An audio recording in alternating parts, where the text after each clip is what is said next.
We have started with the first question. A ball is dropped on the floor. The speed just before hitting the floor is 3 meters per second, which change would result in the speed of 6 meters per second just before hitting the floor. Now, in this case, what we understand here is that there is a ball which was dropped and it hit with 3 meters per second. And there's another case wherein the same ball has been dropped by some force or just like that, and it is having a speed of 6 meters per second when it touches the ground. So there are two ways to do it. The first one being we can use mgh is equal to half mg square. Where mass and mass gets cancelled, so we already know what gh is 10, h we don't know, and we know half into v square for the first case is going to be 3 square. So we know that h in this case is going to be 9 by 20.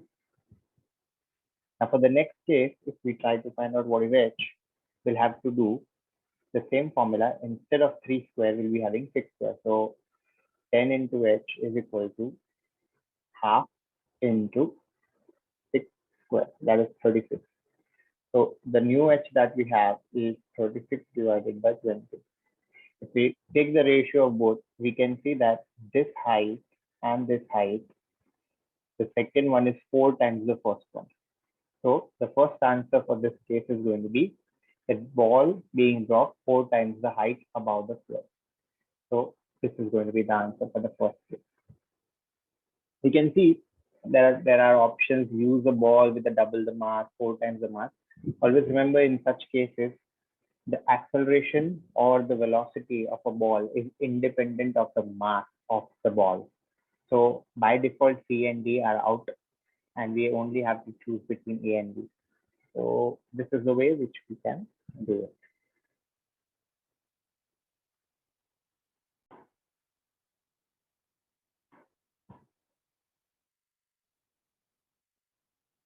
So we start with the next question. Next question over here shows a diagram and has a circuit with AC supply, a diode, and a resistor.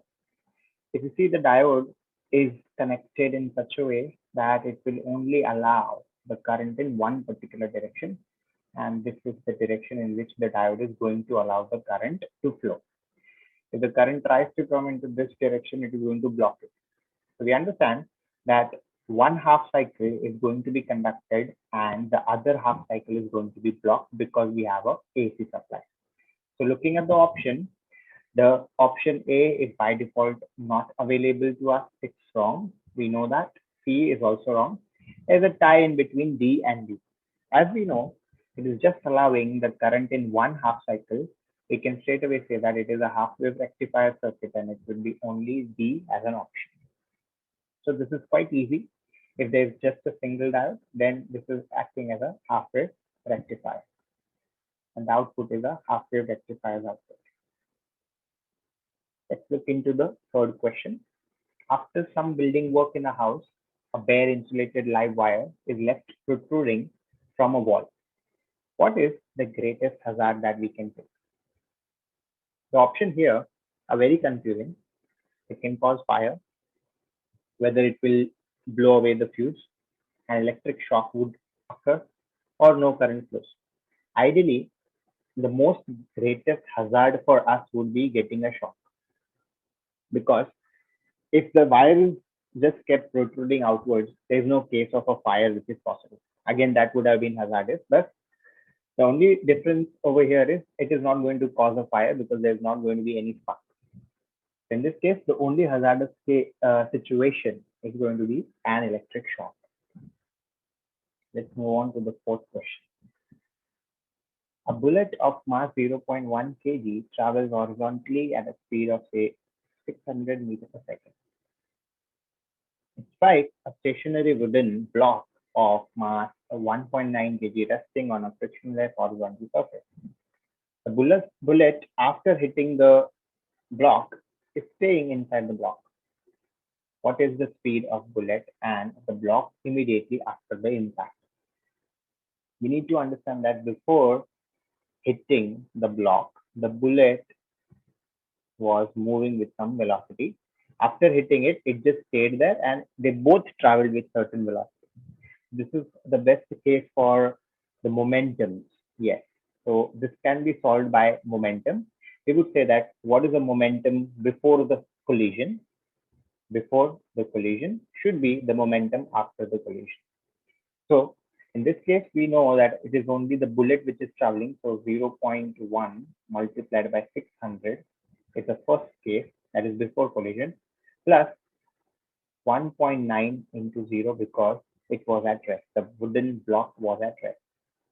After the collision, both of them got stuck and they were acting as a single body. So hence we'll add both their masses and we would say it is 2, multiply it with V. We can straight away say that this is going to be 6P is equal to 2 times V and V is equal to 30 meters per second. That is the speed with which both the block as well as bullet are going to move after they have been stuck. So the answer for fourth case is going to be a 30 meters per second. We need to be very careful in these kind of questions. We need to pay attention to the direction of the speed. At times, it is possible that the direction can be like this and like this. In this case, if we are considering this to be a speed 1 and speed 2, then to consider the whole situation of momentum, we'll have to consider the rightward direction as positive normally, and the leftward direction has to be negative and put it as negative inside the equation so that you get the right answers. Otherwise, you will make some mistakes. We need to be careful with respect to the directions in these kind of questions. Different waves travel through air. We know that. Which waves have the greatest difference in their speed? So basically, they're talking about speed of waves, and we need to find out which two waves have the greatest difference between them. Ultrasound waves and sound waves. They both have different frequencies, but ideally have same speed in air. So it doesn't have much of the difference over here. Ultraviolet waves and light waves, they both have same speed. Ultraviolet waves as well as radio waves have the same speed. So the only option which we are left with is ultrasound waves and ultraviolet waves. Ultrasound waves are sound waves or are mechanical waves. Okay. On the contrary, ultraviolet waves are electromagnetic, which have a speed of 3 into 10 to the power 8 meters per second, which we already know.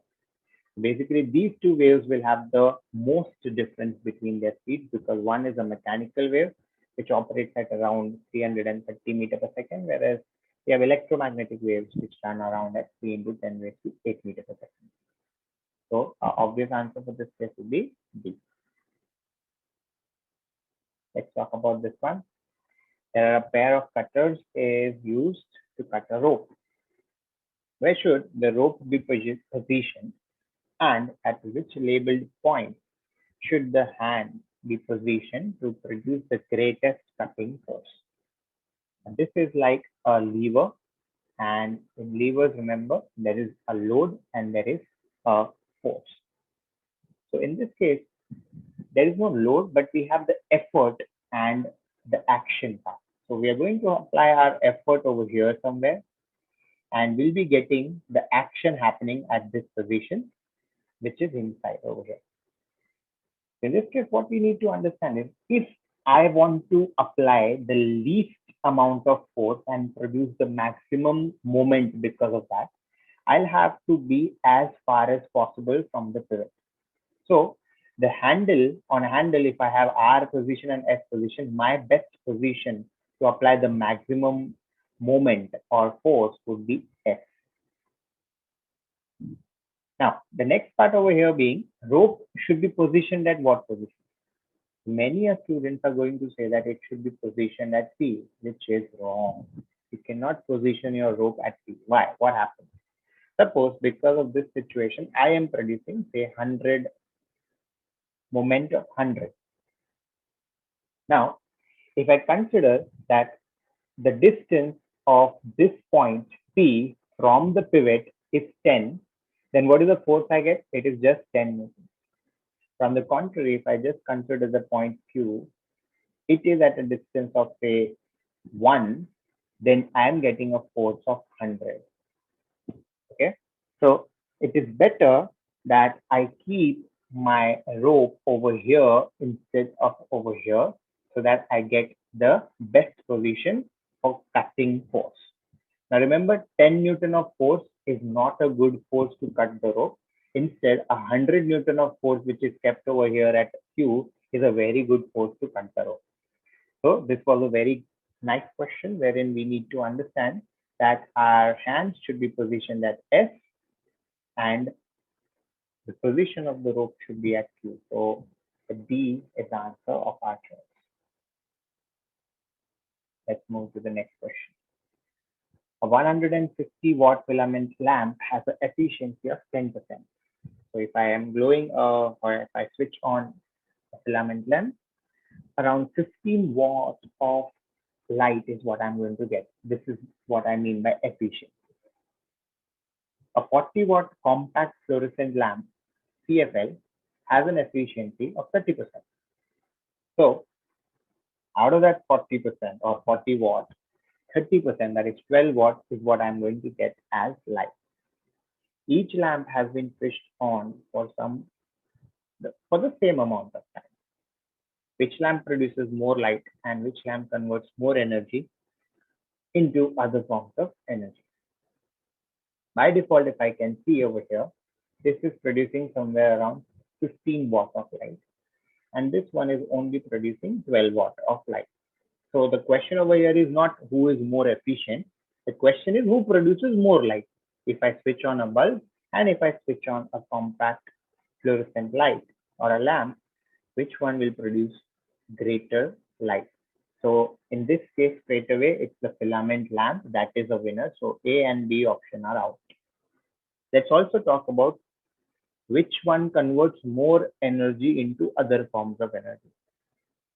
If you see, out of 150, only 15 watt as what we are getting as light. 135 watts have been wasted in other forms of energy.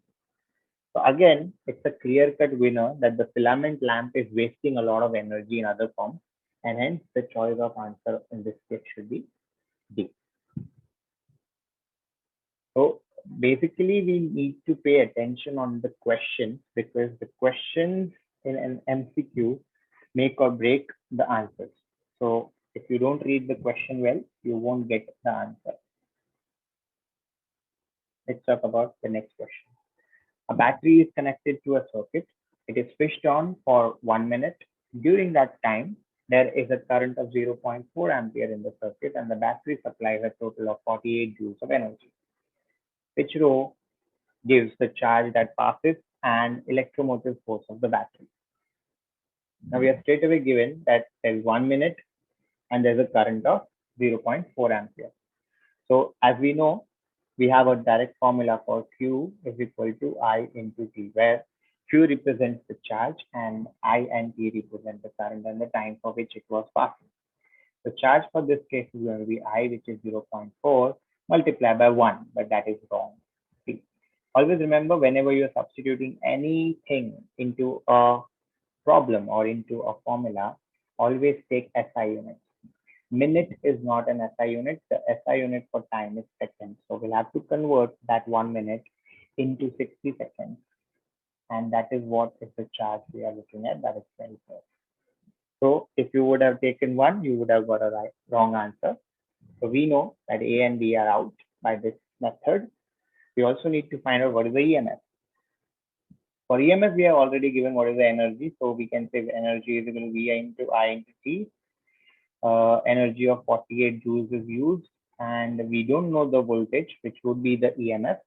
Multiply it with the current, which is 0.4, and the time, which is 60, which is already we know it's 24. So voltage that we should be getting should be 24. Sorry, 48 divided by 24. The answer is 2. The 2 volts is what we would get as an answer. So the option C is the right one for this case. Let's talk about this one. This is the most important question when we talk about the pressure. A dam across a lake is divided into 2 sections by a rock. The section X is longer than section Y, that's fine, but the 2 sections are otherwise identical. The water in the lake by the dam is of the same depth everywhere. The diagram shows a view from above the lake of the dam. Now, you're looking at this lake and the dam from a helicopter. Remember this, you're looking from above and you're not looking at the cross section of the dam, looking from above. So if you want to really see the cross section, you would see like this. There's a dam which is created like this. Always remember, the base of the dam is quite large as compared to the top, and this is what is the water. And we cannot see X and Y separately. We'll have to see just one part. So this is the depth. So it is a depth which is constant throughout. So what we understand from this question, but let's see what is the question asked, and then we'll understand. The water creates a total force on each section of the dam and an average pressure on each section of the dam. Which statement is correct? The average pressure on X equals the average pressure on Y. The average pressure on X is less than the average pressure on Y. The total force on X is equal to the total force on Y. The total force on X is less than the total force of Y. Now remember, if you are dealing with a solid object, that is where we talk about pressure is equal to force upon area. But in this case, because water is involved, what we would be interested in, pressure is equal to rho into G into H, or the depth of the water. On both the sections, if you see section X as well as section Y, we have that the depth of the water is same. So if we see, this would be some pressure, some pressure, some pressure, some pressure, some pressure, and all these values of the pressure are going to be same on X as well as Y. So they're saying that the average pressure, average means, see, this is a value, this is a value, this is a value, and we take the average of the entire thing. So we get average pressure over section Y also and section X also. These both will be constant because we have got rho GH in here. If you see, the depth is same for both the cases. Because the depth is same, H is same, density of water is not going to change. The G of that place is not going to change. So the pressure which is exerted on section Y or be it on section X is going to be same. It has got nothing to do with what is the area and what is the shape. It will all be taken care of. The only thing that we need to know is the pressure same? Yes, the pressure is same, and the average pressure on X is equal to the average pressure on Y, and hence A is the choice in this case. It's simple that because water was involved, it is a liquid, and for liquid, we'll be using this formula. Let's see the next question. The speed time graph shown for a car moving in a straight line. So the car is moving in the straight line, but it is not necessary that the graph should be also a straight line. We need to be very careful while dealing with the graph problems. So the first point that we notice that is a speed time graph. So in a speed time graph, whenever we take the tangent of the graph, we are bound to get the acceleration. And that is the question over here. What is the acceleration of the car when it is at 40 seconds? Now remember, either you can be asked acceleration for a particular time frame, or you will be asked the acceleration at a particular time frame. Now, when you're asked for a particular time frame, you will consider that particular part and you will take the slope and you would do that very easy. But if at all they are talking about only a single point like this, you'll have to go to that point. It is obviously a curve. You will take a tangent to curve at that point. And we will try to find out what is the slope of that tangent. Now, once you find out what is the slope of that tangent, the slope of the tangent is nothing but the acceleration. If you see over here, the tangent is a flat line, and we know flat line has a zero gradient. Because it is having a zero gradient, we would say that the acceleration is zero at that particular point, and we would say the answer is 0 meter per second square. So this was a very easy but a very tricky question. Let's move on to the next part, wherein we have the diagram which shows a part of an electrical circuit. We have given an ammeter. We know that 3 ampere is flowing through 4 ohm resistor, and we don't know what is the current through 2 ohm resistor. They're asking what is the current in the ammeter. Now we can see that the current which is flowing through this resistor can have a value of voltage, which is given by V is equal to IR. And that is going to give us 3 for the 12 volts. And because they both are in parallel, these circuits are in parallel, we would say the same 12 volts will be also experienced by this 2 ohm of resistor. To make that 12 ohm will be supplied with 6 amperes of current. Now, if there are 3 amperes coming over here and 6 amperes over here, then the ammeter should be having somewhere around 9 amperes passing through it. And hence, we have the answer of C.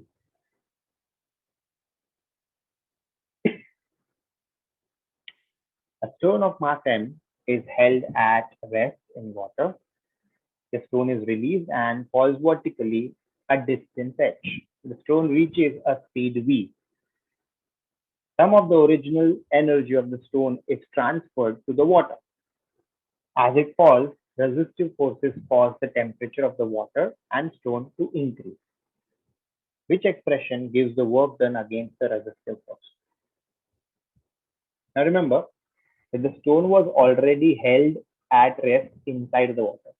So there is no case of splash or stone getting into the water and making it hot. Nothing like that. It is already inside water and it is going to be flowing down, or it will be vertically going down. So let's assume that this was a stone and it was placed under the water at this position, and this is the height to which it is going to fall. So let's say it is having a height h. Now, when it is falling a vertical distance of h, the stone reaches a final speed of v also. Now remember, whenever there is a loss of potential energy, there is a gain of kinetic energy where there are no resistive forces. But in this case, there are certain resistive forces which are also playing. So the loss in potential energy would bring about kinetic energy as well as loss in other form of energy. So because we are interested in what is the work done against the resistive force, this loss is nothing but the work done against the resistive force.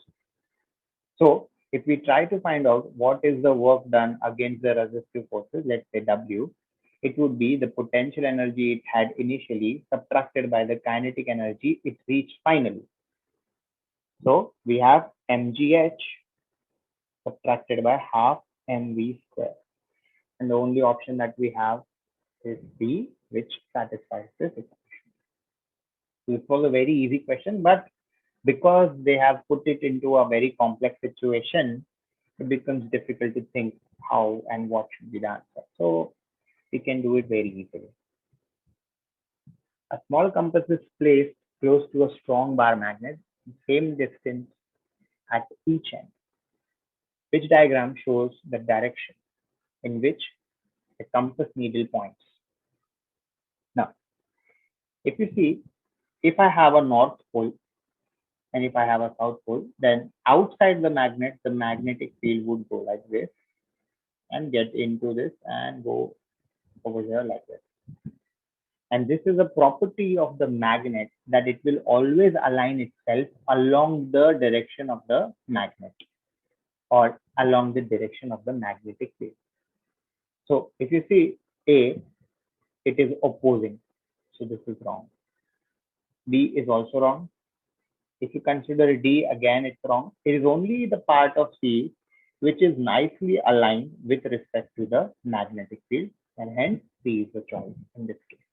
Always remember all the compass, even if they are in the Earth's gravitational field, if they are in contact or in close vicinity of a strong bar magnet, they would align themselves according to this bar magnet's magnetic field. Okay. So if this compass was kept over here, it would have still been in this position. But far off, it would have obeyed the Earth's gravity or Earth's magnetic field, which is in the north direction. For this case, it is going to go downwards. That was 13th question. Let's go to the 14th one. The diagram shows a uniform bridge 4 meters long and weighing around 10,000 newtons. A bridge is pivoted at one end. A force at the other end gradually increases until the bridge begins to lift. Now, this lifting force has been gradually increased and it has been brought to a point such that it will just be able to lift the bridge. That means whatever be the weight of this bridge has been equated by the lifting force.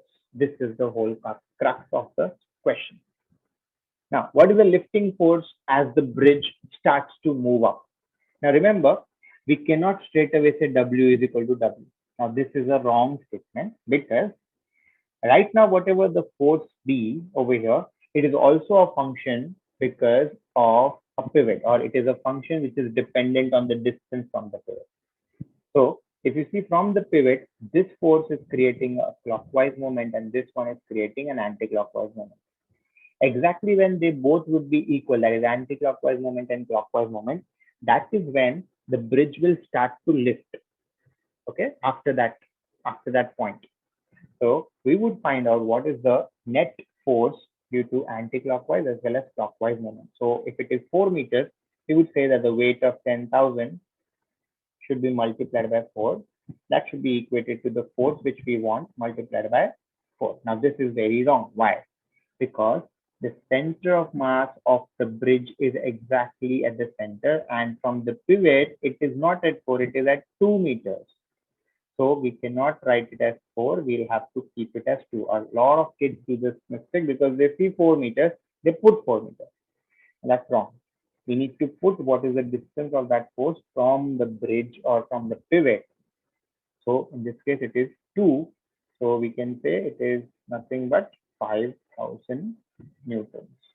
So the lifting force that would be needed in this case would be 5,000 newtons. Which distance time graph represents a body whose speed is decreasing?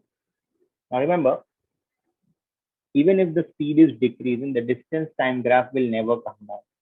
If it was a displacement time graph, then it would have made sense, but the distance can never come down. It cannot go into a negative zone. So B and D, just by the look at the question, without even looking at the question, we know distance cannot go down and therefore B and D are wrong.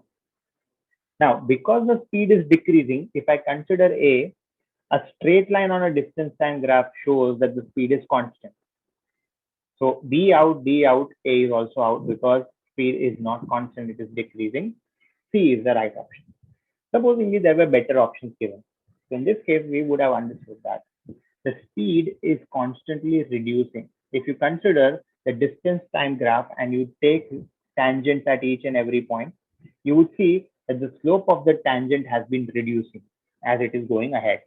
So if the tangent slope is reducing, that means the speed is also reducing. Mind you, this is not deceleration.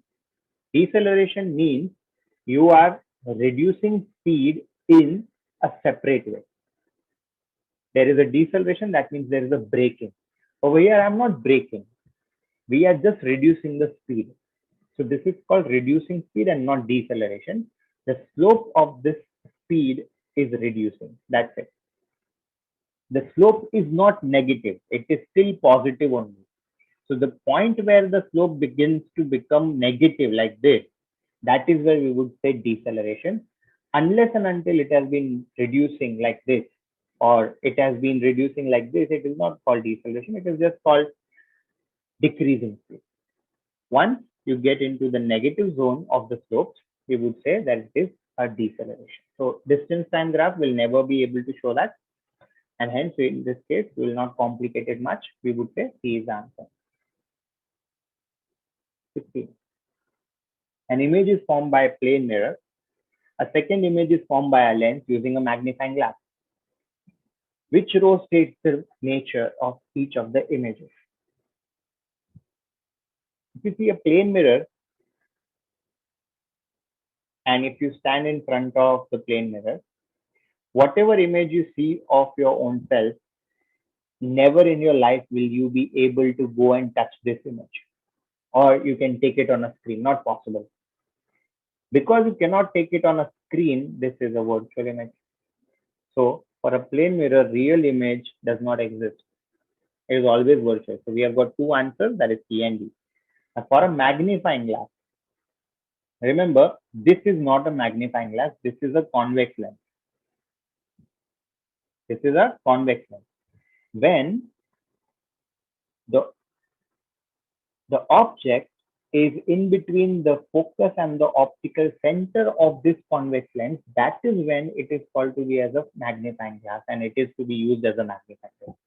Okay. And we obviously know when the object is in between the focus and the optical center, that time we get an image which is over here, which is behind the object, which cannot be taken on the screen again. So that is also a virtual image.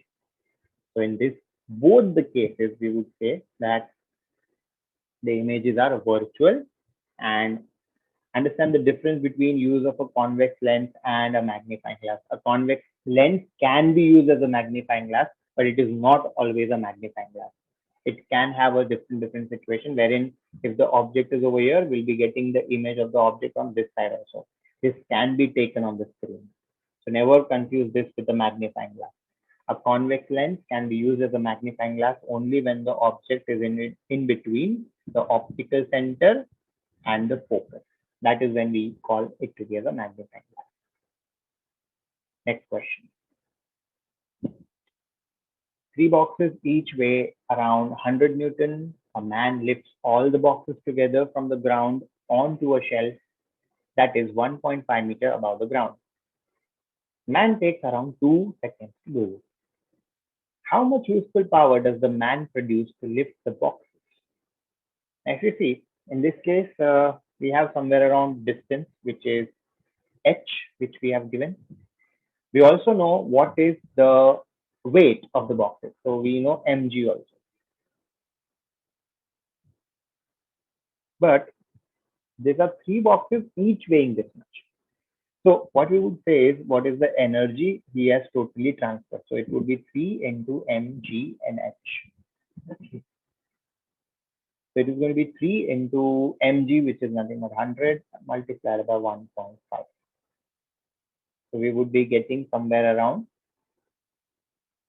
450 joules of work has been done. But remember, they are not asking us what is the work done. They are instead asking us what is the power or the useful power that he has produced. The power is going to be work done per unit time, and we know that he has taken 2 seconds to do the entire work. So we say 450 divided by 2, and that is going to be 225 watts.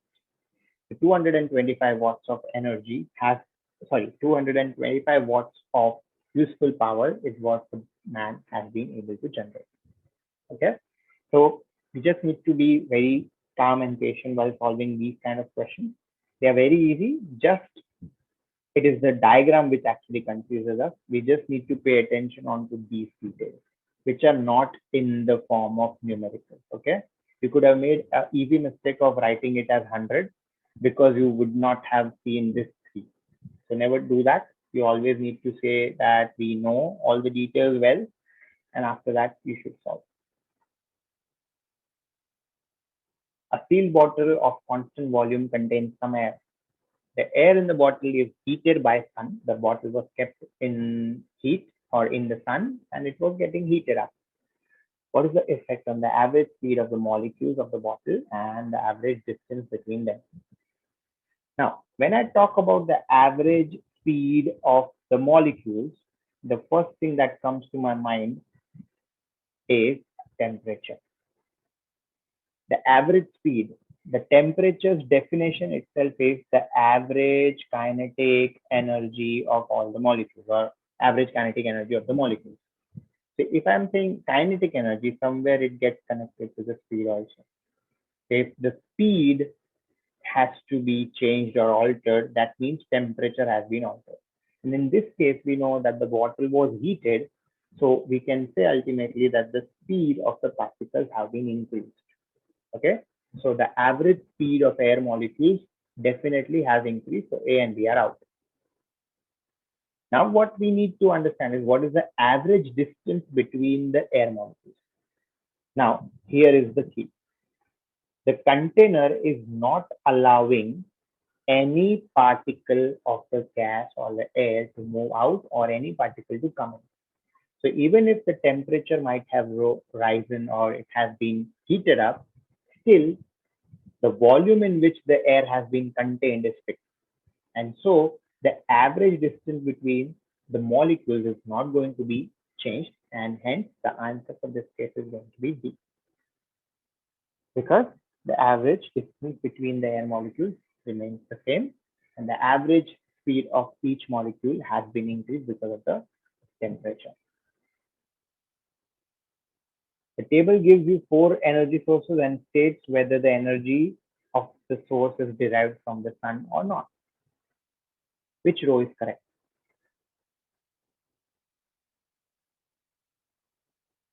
See, oil is definitely a source from the sun, because many years ago, whenever there would have been some plantation or animals, they would have been dependent on the sun for their source of energy. After many years of their pressures and they have been dumped into the sea, after that they have converted into oil. So oil is definitely a source which is derived from sun. The water which is held behind the dam is also a source of sun.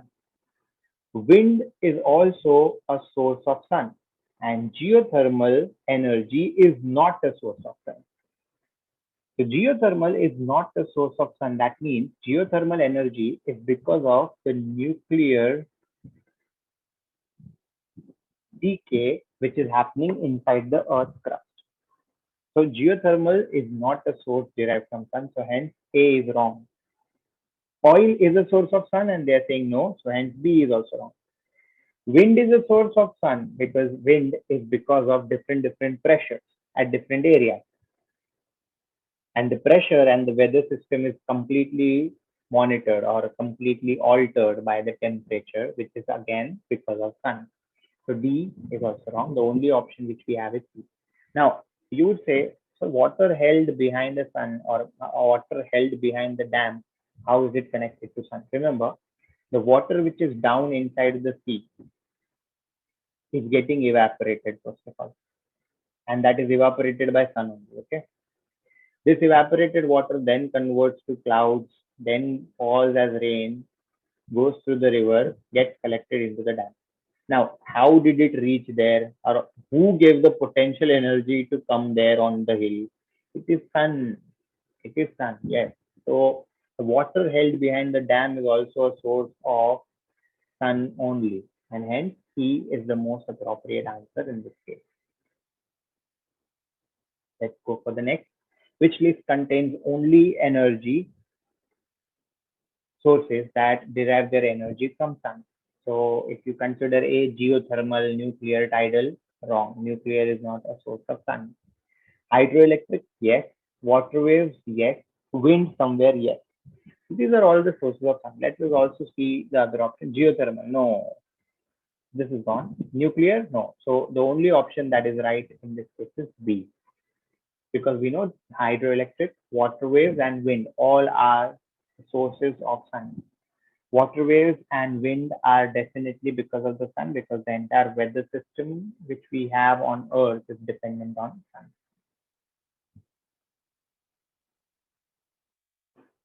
A student holds a rod in his hand and there is a cloth.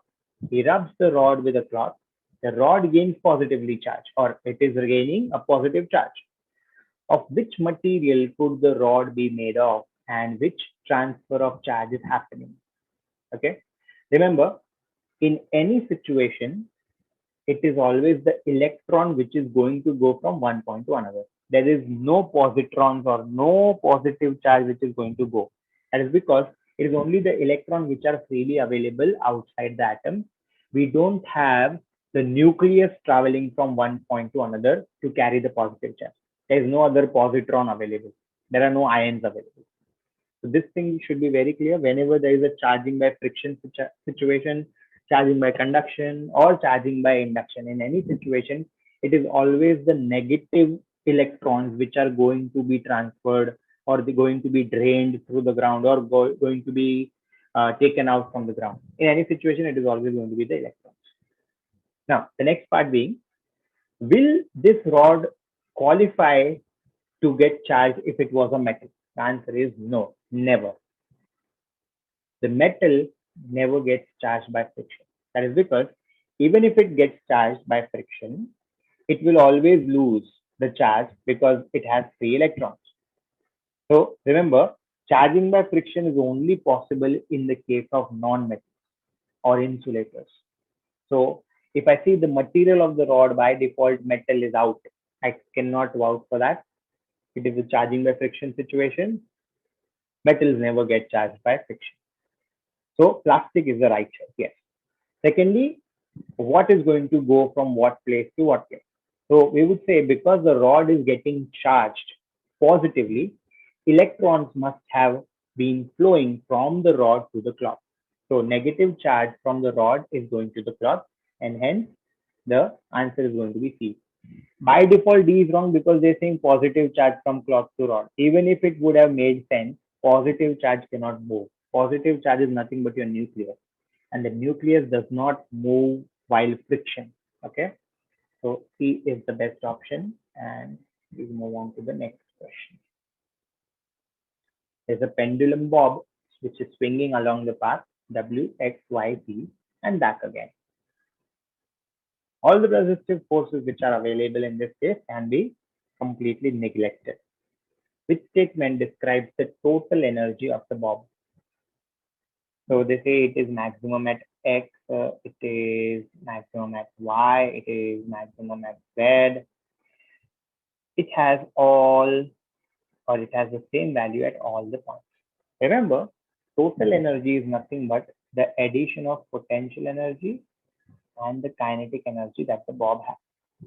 If you consider this to be as a reference line, we would say at X, it is only having the kinetic energy and no potential. At Z, because it is going to stop and go back, it has only potential energy and no kinetic energy because it is stopping there. Kinetic energy is a property of a body which is in motion. So it is having a zero velocity at that point and then goes again. Same with the case of W, because it is extreme, it is only having a potential energy. If you add up the potential energy which is over here, the kinetic which is over here, potential and kinetic which is over here, and potential energy over here, you would see that in the case of pendulum, it is always the same. The total energy always remains same in each and every situation. So whether it is W, X, Y, or Z, at each and every point, we know that the total energy is going to be same because the question is about total energy and not about the kinetic or potential. So you need to remember this. There's one parachutist which is falling at a terminal velocity. Remember, terminal velocity, there is no acceleration. The net force due to the weight has been balanced by the force due to air resistance. That is what is called as the terminal velocity. So the parachutist has already reached the terminal velocity without opening the parachute. That means because of its own body and its own body's resistance only. Now she is going to open her parachute. What is the direction of her motion and what is the direction of her acceleration immediately after she opens her parachute? Now, many of the students have this fallacy or are into a misconception that when the parachute opens, the parachutist goes up. That is wrong. There is no possibility that when the parachute is opening, that time will go up. Imagine you're driving a car and you apply a brake.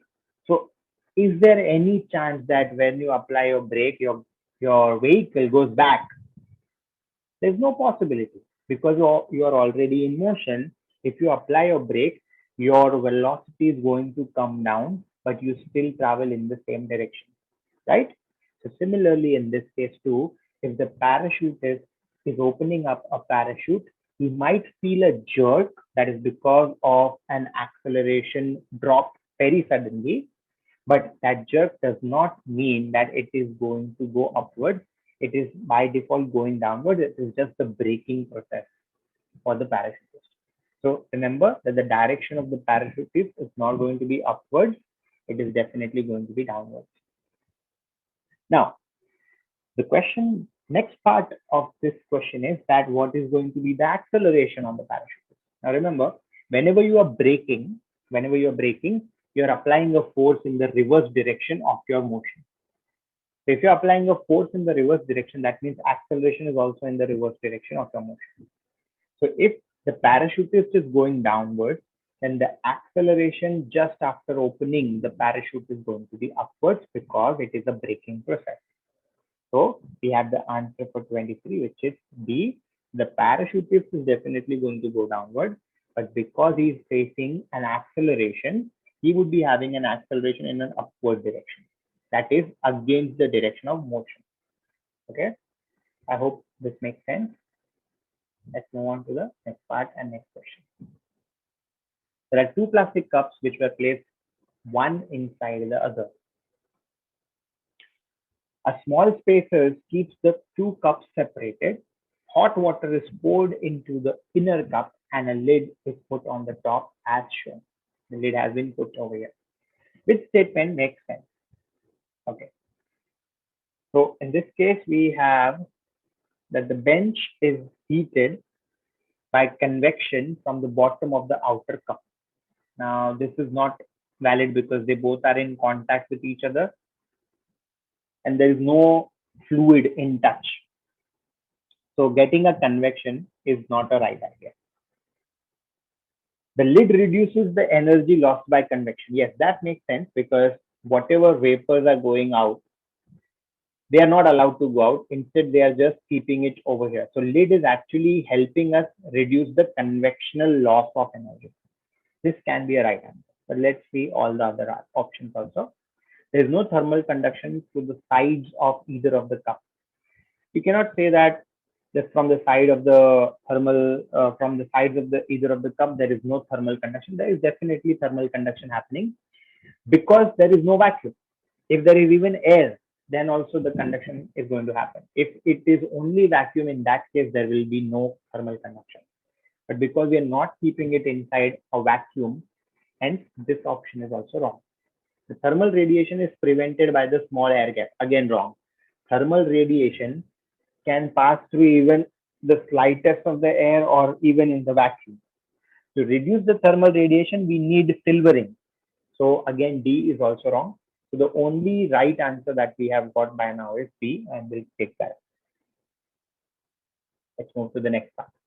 A very important question. Many students get confused over here. The diagram shows a simple mercury barometer. There are certain markings P, W, X, Y, and Z. The atmospheric pressure increases. The atmospheric pressure increases. That means this level is going to go up. This level is going to go up. And to compensate for that, this level might come slightly down. Okay, remember this too, because we don't have extra supply of mercury. This level of X has to go down. This level of W will come up. That is what is the understanding.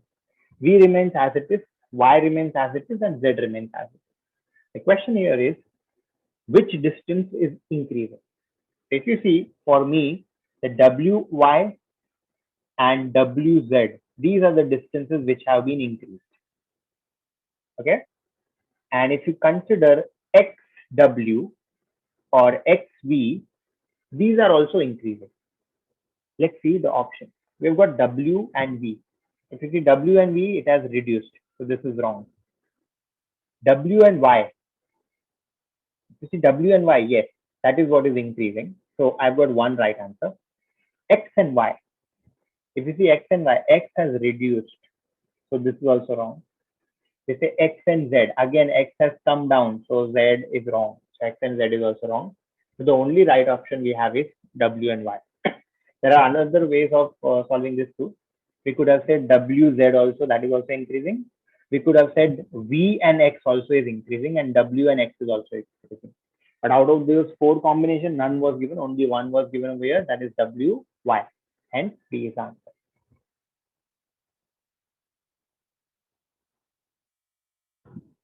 A student is suggesting three methods to demagnetize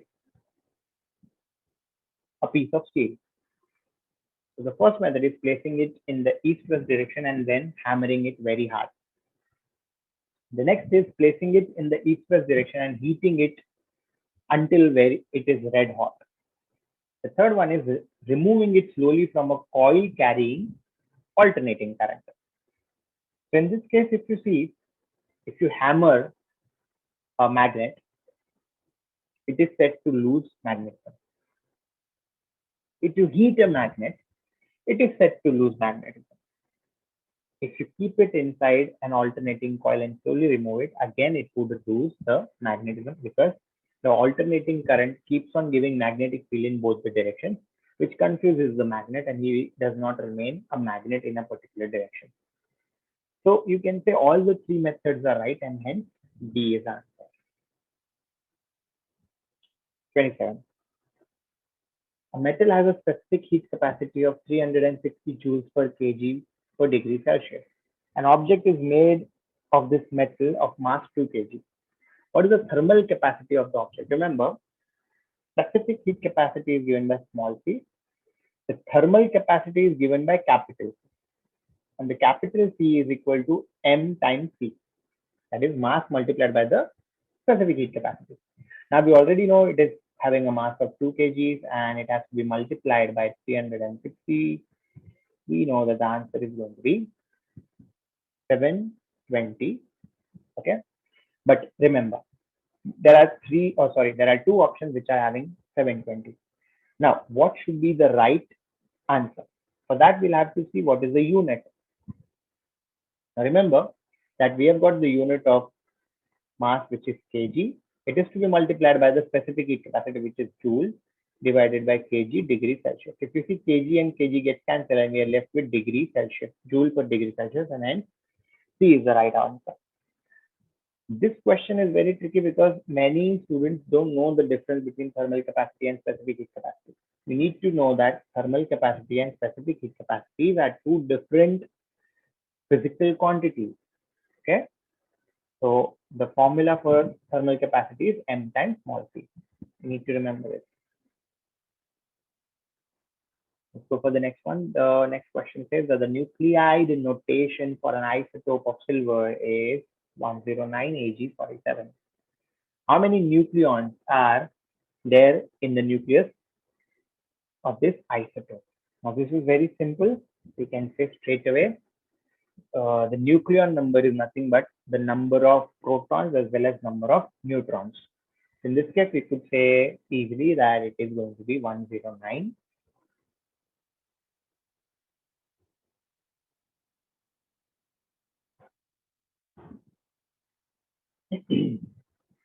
An atomic nucleus decays by one or more radioactive decay processes. What causes the proton number to be decreased by one? Now, this is a very tricky question. Any students just see this decrease by one and straight away mark beta. That's wrong. Remember, whenever the beta emission takes place, the proton number actually increases by one and not decrease by one. Okay, so remember this. So this is a very tricky question because decreasing by one is a very difficult process. What we should do? So in this case, what we would do is we'll take one x and let it decay by an alpha particle first. What will happen is, suppose x is having its atomic number as x, so its atomic number will reduce by 2 first of all because of the alpha decay. Then afterwards, this y which is having x minus 2 will be decaying with a beta to give a z. So if we give out a beta which is minus 1, 0. So in this case, you will be getting x minus 2 plus 1, which is x minus 1. Okay. So this way we see initially we had x and finally we have x minus 1. That means the proton number has decreased by just 1. So for this case to happen, we need an alpha decay followed by a beta decay so that we can satisfy this situation. So A is the answer. You can do the trial and error in each case. We would see that B and D are straight away wrong and C is also wrong. So by trial and error, we can find out that also, and eliminating the wrong ones can also be easy. But because many students would feel only beta is right, so they will mark D and come, which is wrong. A skydiver reaches the terminal velocity. Then he opens his parachute. What happens to the skydiver as the parachute opens? Now, we already discussed this. The answer is very obvious. As soon as the parachute is opened, The skydiver is going to experience an acceleration which is in the upward direction. So hence for 30, we have an answer of B straight away. This is the power of knowing the variety of questions. Now see, you could answer this question very easily. If you're seeing it for the first time, then it is a very big task to figure this thing out. Okay, there's going to be an acceleration which is upwards. This is very difficult if you don't know the variety. Average current during a lightning strike between a cloud and the ground is 1.5 into 10 to the power 4 amperes. Lightning releases around 3 into 10 to the power 8 joules of energy and lasts for around 2 into 10 to the power minus 4 seconds. What is the average electromotive force between the cloud and the ground? Now, this is very easy. Just pay attention. We obviously know what is the current and what is the time. Yes, we know what is the current and what is the time.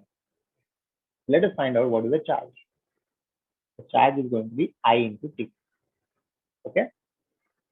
Let's also say energy is equal to V into I into T. Yes, V into I into T. We are asked what is the EMF. So we'll say energy divided by I into T. Energy divided by I into T. So what is the energy? 3 into 10 to the power 8 joules divided by the current of 1.5 into 10 to the power 4 multiplied by the time, which is 2 into 10 to the power minus 4. So minus 4 plus 4 gets cancelled. 3 to 2 into 1.5 is 3. So we get an answer of 10 to the power 8 volts. It is straight away answer 3. This was very easy, but at times because the lightning strike and the cloud, the ground, you just try to imagine all things and you get frightened. Don't get frightened. You can just apply the formula and you can get the answer. A very interesting question. A converging lens is used to make an image on the screen. What type of image is formed? Now, always people know that okay, whenever it's a convex lens, we get real image, we get this image. Never do that. You always need to understand what is the question. So the first thing that we take care is that the image is on the screen. If the image is on the screen, it is going to be a real image. Okay, it cannot be virtual. So we know by default C and D are out. Whenever the image is real, we also know for the case of a converging lens, it is going to be inverted. Yeah, it is going to be inverted. So for this case, we have an answer of real and inverted. Remember this, this is a standard rule for a converging lens. If the real image is formed, it is always inverted. And if a virtual image is formed, then it is definitely erect image. This is only in the case where the object is placed in between the focus and the optical center. And that is when you will have a virtual and an erect image formed, which you cannot take it on the screen. A torch has a simple circuit of 3-volt battery and a lamp. There is a 20 milliampere current in the lamp. How much energy is transferred to the lamp in 5 minutes? So we know what is the voltage, we know what is the time. Sorry, we know what is the voltage and we know what is the current. We also know what is the time. So the energy transferred will be V into I into T. The voltage is 3. Remember the 20 milli should be converted. 20 milli is 10 raised to minus 3 multiplied with 5 seconds, right? 5 seconds, it's not 5 seconds, it is 5 minutes. We'll have to convert the minutes into seconds because it is an SI unit. So 5 into 60. So by default, we would get some answer which is equivalent to 18 joules. If you see, they will all, this would convert to 100. This is 1000, 1010 to the power 3 gone. 6 is 18, yes. 18 joules should be the answer.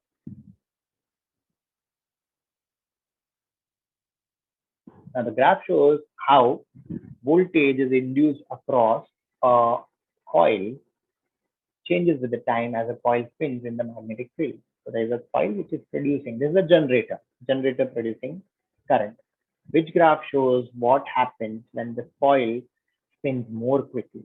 Remember, the coil spinning frequency is what is the frequency of this wave also. If it is spinning faster, by default, the frequency is going to rise. So A and B are out. Next point. The EMF produced in such situation is a function or it is directly proportional to rate of change of flux. What do I mean by this? We know that for EMF to be produced, we need certain changes to happen. And if it is moving faster, then the changes are happening faster and the rate has been increased. If the rate increases, so does the EMF. And hence the amplitude of this voltage is also going to grow. And hence this extended amplitude wala case is going to be your answer. And we'll be getting answer C. Okay. I hope the things are clear. The frequency is going to grow. And hence we have seen that it is squeezed up. And even the voltage is going to have a larger amplitude. An object of mass 60 kg decelerates from 50 meter per second to 20 meter per second and the resultant force of 30 Newton acts on it. For how long does the force act? We have a straightforward formula according to Newton's second law, which is mv minus mu upon t is equal to force. We know it is 300. We know it has a mass of 60. The final velocity is 20. The initial velocity was 50 and the time we don't know. So this is going to be subtracted, which will be 60 into 30 upon t 300. So time is equal to 6 seconds. Simple. We got the answer. What is the best method to demagnetize a steel rod? We cannot say that without looking at the options. Pass the rod through a coil connected to an AC supply. Yes, that can be thing. Pass the rod through a coil connected to DC supply. No, that is wrong. Place a rod next to another magnet. It won't work. Stroke the rod with another magnet. If you stroke, this would even make it a stronger magnet. Remember this. If you stroke it with a hammer, that is when it will lose the magnetism. But if you stroke it with another magnet, it will get magnetized. So remember, stroking with another magnet is the process of magnetizing the magnet and not demagnetizing it. The only option that we have is A. A man is talking at the side of a house. He can be heard by a woman at the front of the house, even though she cannot see him.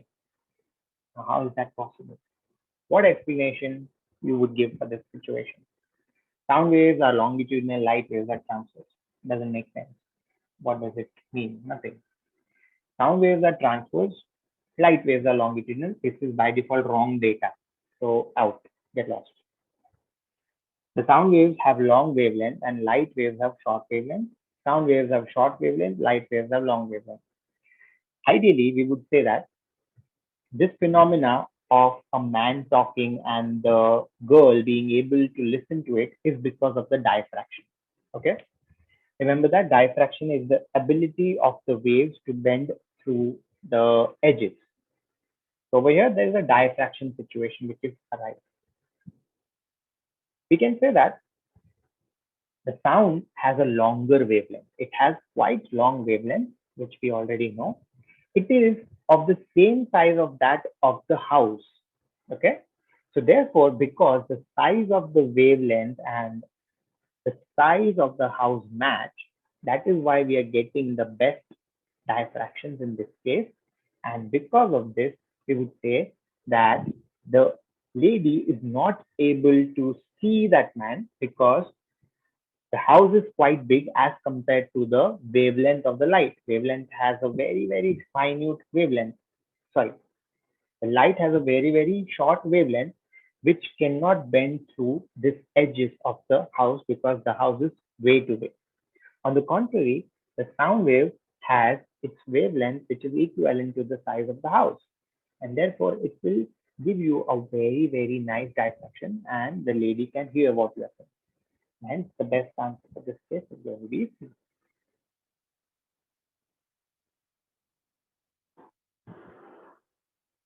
A model thermometer consists of a flask of colored water and a stopper with a glass tube passing through it as is shown over here. The modern thermometer can be changed by one of the two ways, means either this way or that way. So the flask can be replaced with a larger one full of colored water. Good. The glass tube can be replaced with one of the larger internal diameter. That means this tube. It can be replaced with a larger internal diameter. The question over here is which statement makes sense now? Now, this is a very, very long question. You have to connect all the dots to get the answer. So be very patient and calm while doing this. Part A says only using the larger flask will increase the sensitivity. Yes, this is right because if I increase the size of the flask, I get more liquid. And whenever we have more liquid, the expansion of this liquid is going to be higher, which will increase the sensitivity. And I am in this favor, and I would say that yes, it is right. Okay, so let's also see other parts. Only using the wider tube increases the sensitivity. This is completely wrong. If you use a wider tube over here, if you use a wider tube, remember that the rise is going to be smaller. And if the rise is smaller, then the sensitivity has been reduced. What do you mean by sensitivity? Sensitivity means for 1 degree rise, the liquid should show a good amount of displacement. Okay. So over here, the displacement has been reduced. If it has been reduced, then it doesn't make sense. So B is wrong. Using a larger flask increases the sensitivity. Using a wider tube increases the sensitivity. This is again wrong. Neither using the larger flask nor using the wider tube increases the sensitivity. This is also wrong. The A is right because using a larger flask is going to increase the sensitivity. Many of the students don't understand this part. For that, I'll give you an example that if I have say rupees 100, which I kept in the bank at 1% interest, what is the final interest that I'm going to get if I am putting 100 rupees in the bank for 1%? I will be getting 1 rupee as a interest. So this is the final answer. On the contrary, if I keep 100,000 rupees and I'm asking you for 1% interest, that is going to be rupees 1,000. Okay. So if you consider in this case of thermometer, what is the expansion? Expansion is nothing but the interest that you're getting. So if you have the original liquid which is inside the flask of 100 and you are supposed to get certain expansion, it is going to be this much. If you have larger amount of liquid stored inside this, then the expansion will be also correspondingly larger.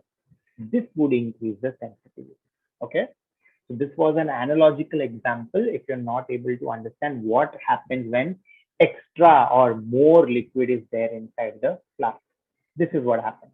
Straight math. Coming to the next question, a gas molecule strikes the wall of a container. The molecule rebounds with the same speed. Remember this word, same speed. This is the data. It is rebounding. So fine, it will go in the opposite direction.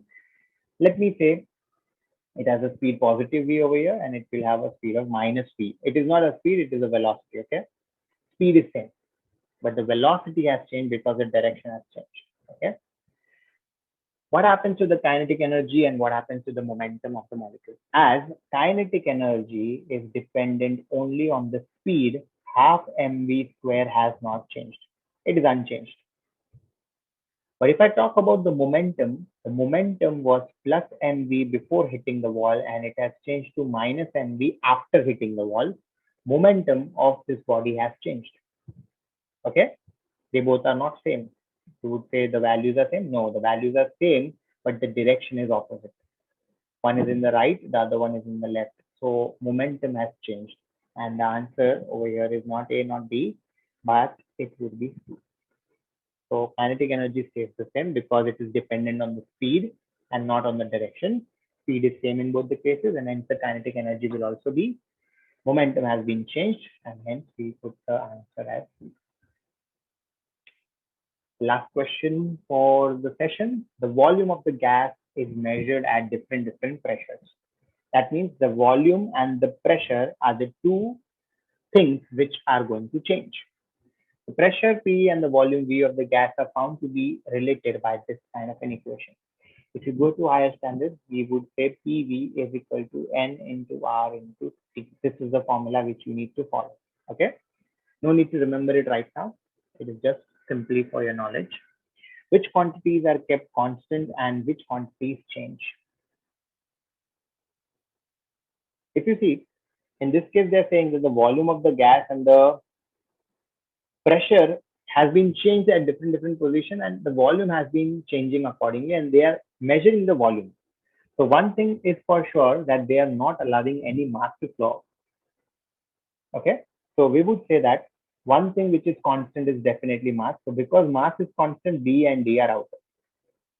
Okay. Mass is constant. Next, because PV is equal to constant, now there are only two variables which are allowed to vary, and that is pressure and volume. According to this formula, the constant is equal to nRT, N being number of moles, R being Rydberg constant, and T being temperature. Because it is constant, the temperature also has to be constant. So by this, A is also eliminated. The only answer left is C. I need not calculate if the density of the gas is going to change, but we can know that if the mass is constant, and the velocity, sorry, the volume is changing, by default, the density of the gas is going to change. Okay. So because the density is changing, this is the thing which is not constant. The mass and the temperature are going to be constant. So the answer for this 40th case is going to be C. So we're coming and or we have come to the end of this session wherein we have understood all the important and the most difficult questions which are expected in the board exam. If you have seen these kind of questions, you are in a position to attempt all 40 questions without hesitation. Okay. It all comes down to all the practices. You need to do enough practice so that it is faster for you to solve the papers. Bye bye.